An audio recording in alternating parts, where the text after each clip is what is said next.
ఓం నమో నారసింహాయ. సింహగిరి శ్రీచందనం ఛానల్కి స్వాగతం. ఉగాది పండుగ సందర్భంగా సింహాచల క్షేత్రంలో పందిరిరాట ఉత్సవం సాంప్రదాయంగా జరిగింది. చైత్రశుద్ధ ఏకాదశి పర్వదినాన సింహాద్రినాథుని వార్షిక కళ్యాణం జరగనున్న నేపథ్యంలో ప్రతి ఏటా ఉగాది నాడు పందిరిరాటలు వేయడం ఆచారం. ఈ నేపథ్యంలో భక్తకోటి గోవిందనామస్మరణ, పండితుల వేద మంత్రాల నడుమ పూర్వాచారాన్ని అనుసరించి 3 చోట్ల పందిరిరాటలు వేశారు. భీమిలి ఎమ్మెల్యే గంటా శ్రీనివాసరావు, ఈవో వెంకట్రావుతో పాటు అధికారులు, భక్తులు రాటలకు పసుపు కుంకుమ రాసి వేడుకలో పాల్గొన్నారు. అంతకుముందు దేవాలయంలో పరాభవ నామ సంవత్సర పంచాంగ శ్రవణాన్ని నిర్వహించారు.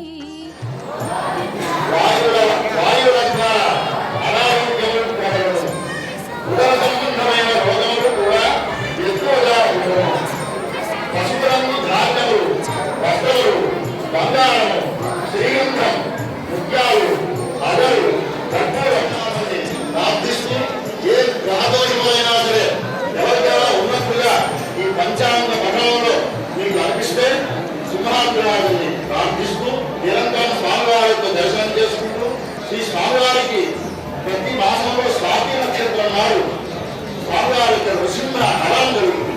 ఆ హవనంలో పాల్గొంటే కనుక తప్పనిసరిగా శుభ ఫలితాలను ఇస్తాయి, జ్ఞానదోషాలన్నీ తొలగిపోతాయి. కనుక అందరూ ఈ సదవకాశాన్ని వినియోగించుకుని శ్రీ సింహాద్రినాథు యొక్క కృపా కటాక్ష వీక్షణలు పొంది ఆరోగ్య ఐశ్వర్య భోగ భాగ్యులు పొందులుగానే ప్రార్థిస్తున్నాం.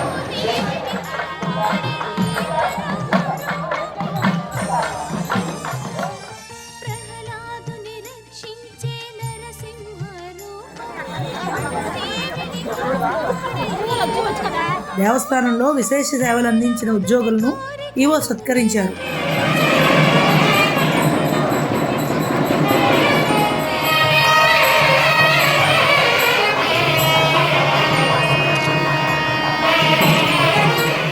ఓం నమో నారసింహాయ.